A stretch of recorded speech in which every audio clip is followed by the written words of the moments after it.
Okay, we got a circuit problem. This one you can solve in two ways.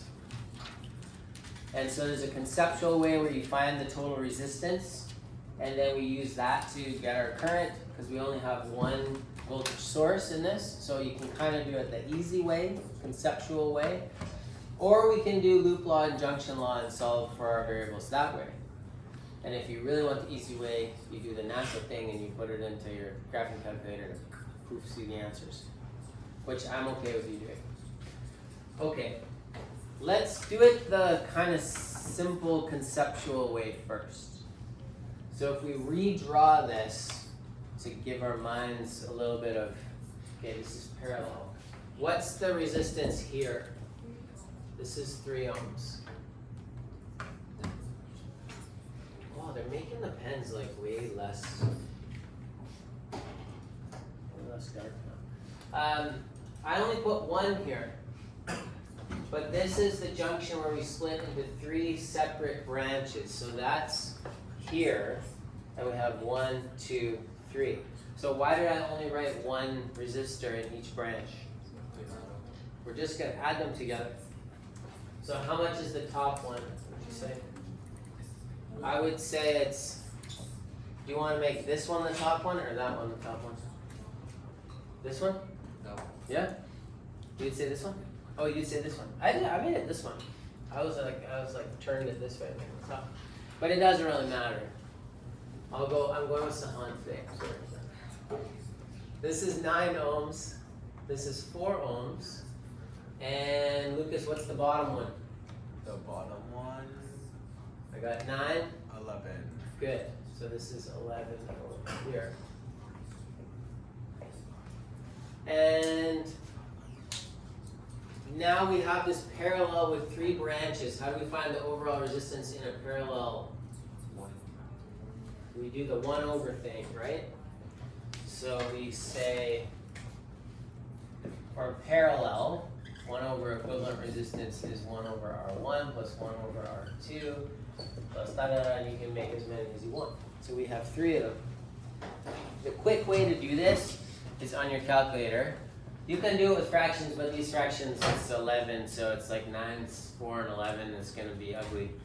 So just do it on here, and you just put in your calculator 9, press your x to the minus 1, plus 4 x to the minus 1 plus 11 x to the minus 1. And if you don't have a graphing calculator, that button might be 1 over x. Just flip it. Or you can type in 1 divided by 9 plus 1 divided by 4 plus 1 divided by 11. It's all the same.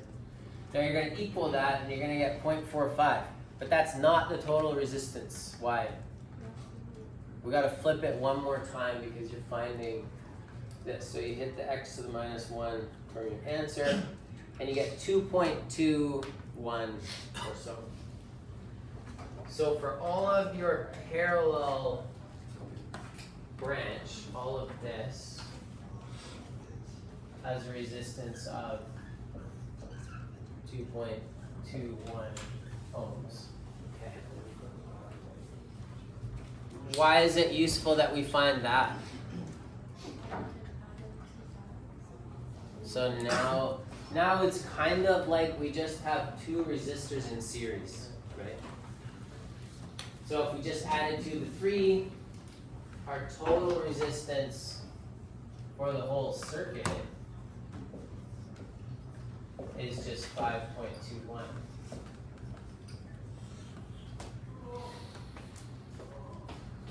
Daniel, why do I care what the total resistance is? Good. So I'm going to use Ohm's law, and I'll say because V equals IR, I can say V equals R equals I. And for this circuit, it's kind of nice and simple because I only have 1 voltage source, right? So I know that I have to drop 12 volts around the whole thing. If I have more than 1 cell, this gets dicey. Now we have to be careful, right? But with just 1, I can say around this whole thing, we got to drop 12 volts. So I can just say 12 divided by the 5.21. So in my calculator, I'm just going to add 3, and then I'm going to do x to the minus 1 times 12. So I'm doing 12 volts divided by 5.21 ohms. And my answer is 2.3.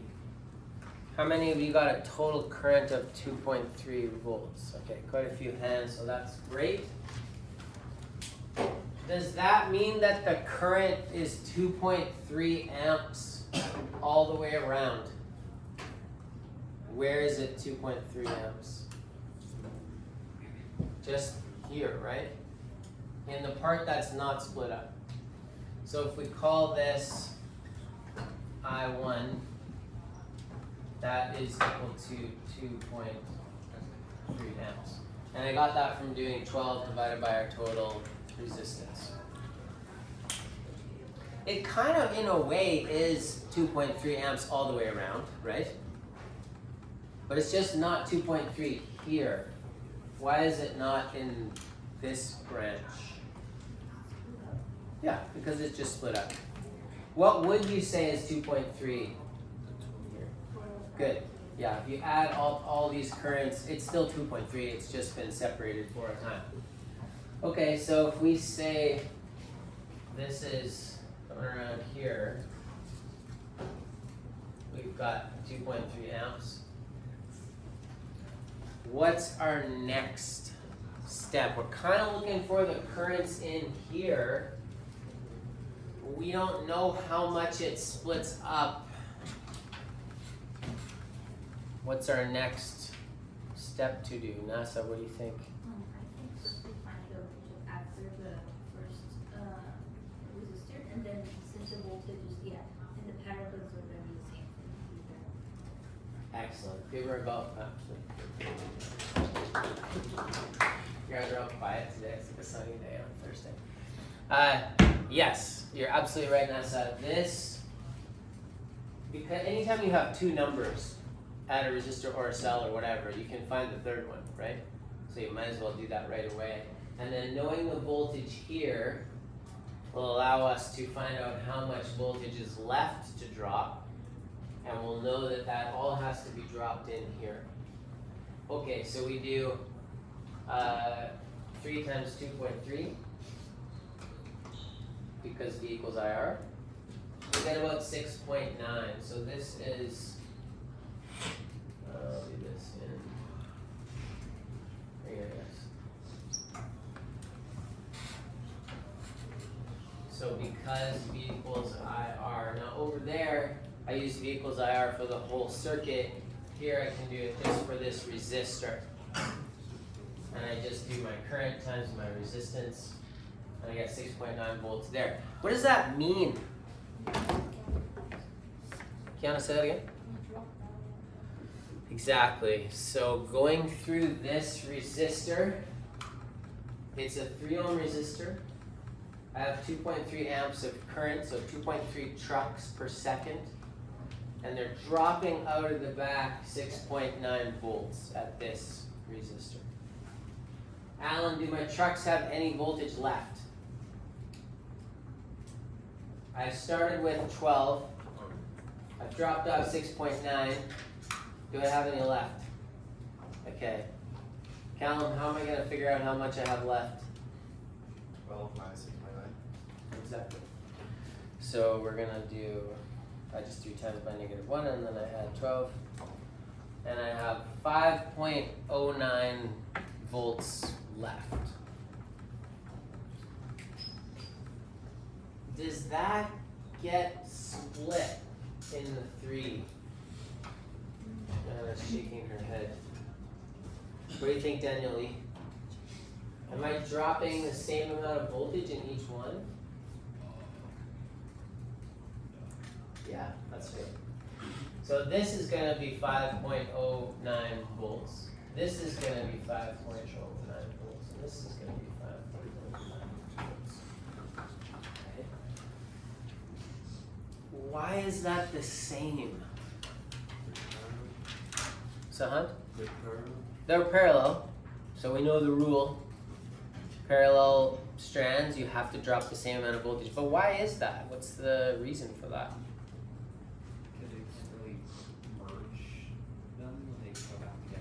That's absolutely right, Dylan. So when these trucks go through here, if you're a truck, can you drive through the top branch and the middle branch? Cannot. You have to choose one. So every truck's gonna either go through the top or through the middle or through the bottom. And they all have the same amount of voltage left. So they have to drop it all on the way back to the battery. Okay. Now, we want to find the currents in those 3 branches. And now we know, okay, if I'm a truck, I'm driving through here, I load up with 12 joules of energy. If that truck is a Coulomb, by the way, Coulomb of electrons in reality. So I load up with 12 joules, I drop off 6.9 joules here, energy. I've got 5.09 left. I can go through here, or I can go through here, or I can go through there. Which one do you think is going to have the most trucks go through? The middle one, right? Why the middle one, Jack? It's the lowest resistance, best traffic. So you're going to have more trucks through here. Which one's going to have the least? The 11, that's right. Yeah. So down here, this is the biggest resistance, so you get the fewest trucks. But they all drop off the same amount of energy. Okay, and so now we have 2 numbers and 2 numbers and 2 numbers. We can find our current really easily, right? We just do our voltage drop divided by our top. Voltage divided by the resistance, and I got 0.566 up here.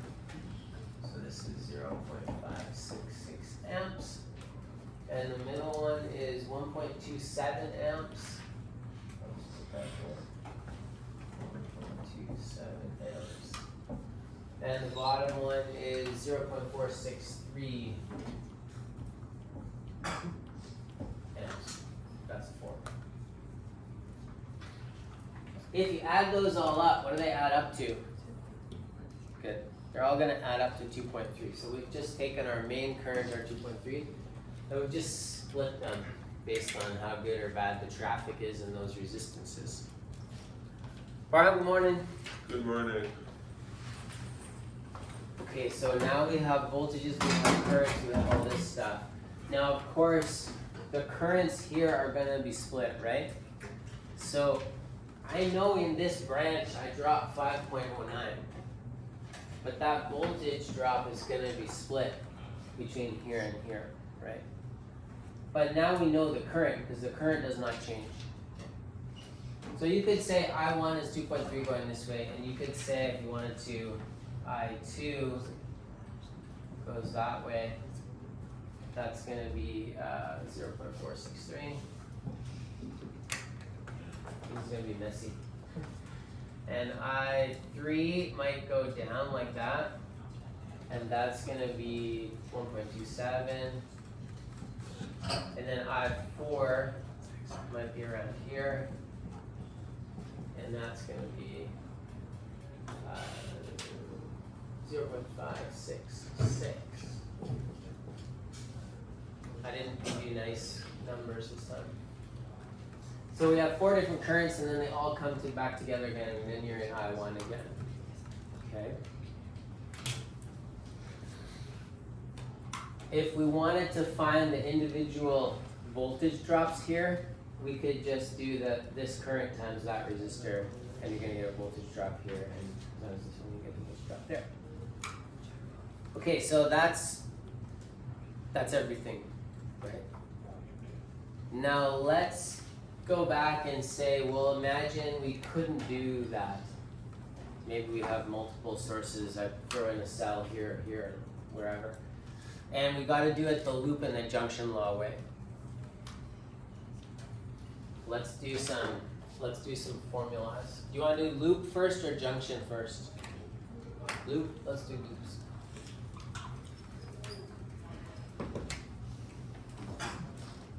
If it were me, I would do this loop first, and I would follow this down like that. And then I would do this loop in here. I would say 2, maybe like that. And then I would do 3 in here, And then we can add a junction law as well.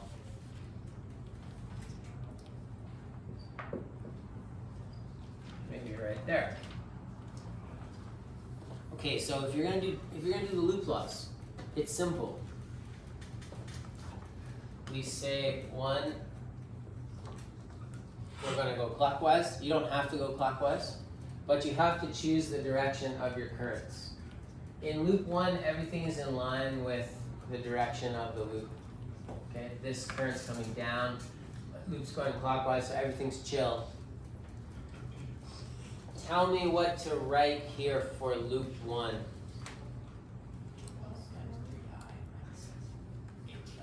So start with 12. Do I have to put a current here? No, because I already know the voltage, right? The rule is that the voltage drops and the voltage gains will be equal around any loop. So if you add up all the voltage gains and voltage drops, they'll be equal to 0. That's the rule in any loop in the circuit. So we already know we're getting 12 here at our cell. Okay, Zahan, what's next? Minus. Good. Minus 3I1. And then we have this one. Alan, give a shot. What did I say here? 6I2. Because we're gonna separate these out. They'll come together anyways. But. So we have minus 6I2. And then we'll also have minus 5I2, right? So you were right to kind of do that because we can conglomerate these. You're going to be able to add them together eventually anyways. But just so you see where they come from. And then there's nothing else in this loop, so you're done. And this is all equal to 0. Does that make sense? Kind of, sort of? Okay. So as Alan kind of alluded to, we could change this and just say this is 11I2, and that makes things a little easier and more compact. That is equal to 0. So that's loop 1. Look at my loop 2. I just made it this little triangle. Just say in your head, if you didn't do this loop, just do it in your head, see what you get, or jot it down. And then we'll see if it's the same as mine. This is what I need you to be able to do.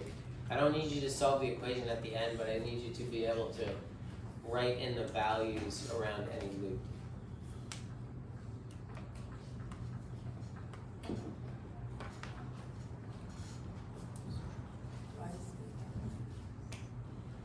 Can I say that again? Why is it all minus? But in loop 2? In loop 1. The 12 is not a minus. Because the 12 is your voltage gain. I think residual. Are we gonna have all minuses in loop 2? That would be bad, right? Can't add to 0 if it's all minuses. So how do we do that?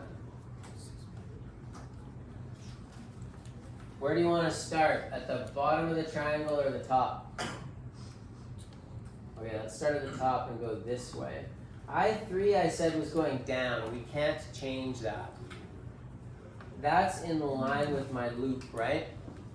And this is a voltage drop. So I'm going to start this one with minus 4I3. That's the drop here. Now when I come to the other side, this is also a voltage drop, but my current in I2 I said was going down. Is that in line with my loop or against? It's against, so I have to change the sign. So this would be minus 5I2 minus 6I2, but because they're opposite directions, I'm going to say plus 5I2 plus 6I2. And of course, and that's all equal to 0. And so we can do the same as what we did last time. So we have that. Okay, we're getting somewhere. Let's do loop 3. And because we're running out of time, I'll just kind of do this one. So I'll start at the top of this one. You're in line with I4. So you're going to have minus 2I4 and minus 7I4.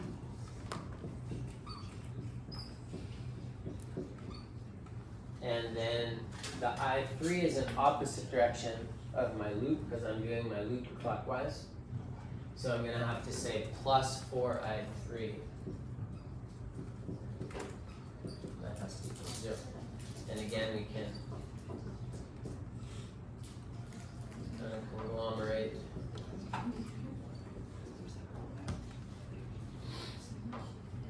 So we can get 2 in terms of I1, we can get 2 in terms of I3, and then we have an equation with 3 and 4. We also can do a junction law. Maybe I'll write that at the top. Just because I'm running out of space. By junction law, if I look at this junction, how would I do that equation? It's a little different concept, right? What's the rule with the junctions?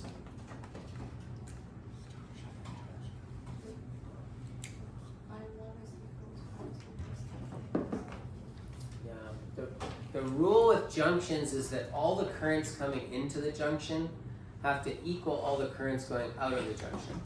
So the sum going in equals the sum going out. So here we have I1 coming in, and it's being split into 2, 3, and 4. So I1 has to equal I2 plus I3 plus I4, right? So we just say I1 equals I2 plus I3 plus I4. Now we have 4 equations with 4 variables. We should be able to solve it. I don't need you to solve it. I just want you to be able to come up with these equations. So on a quiz for you guys, I would say, yeah, you got this one is correct, and this one is correct, and this one is correct, and this one is correct, and you have 4 out of 4. So that's as far as you have to go. If you put this in your matrix and your graphing calculator like NASA did, it will spit you out the answer. And it's the same answers that we found doing it the simple conceptual way. I encourage you to try to solve this system of equations by hand, just to see how it works. We could probably do it pretty fast. If we put, how would you do it, do you think? If we have I2 with I1 in terms of I1 in terms of I2 and I3 in terms of I2, so you could put an I2 equation into there, and you could put an I2 equation into there, and then you make, that work? So you'd have 3 I2s, but then you have an I4, which is trouble. You could put that, you could make this in terms of I4 and put an I3 in there, and then you have I3 in terms of I2, so you put it in there again. And then you'd have everything in terms of I2, and you can solve for I2. You can do it that way. There's lots of tricks mathematically, right? You can add equations or subtract equations, all those variable solving tricks. But as long as you can get these formulae, that's all I need. I'm going to stop the video because it's going to be too long now. 24 minutes. Wow, I really went on.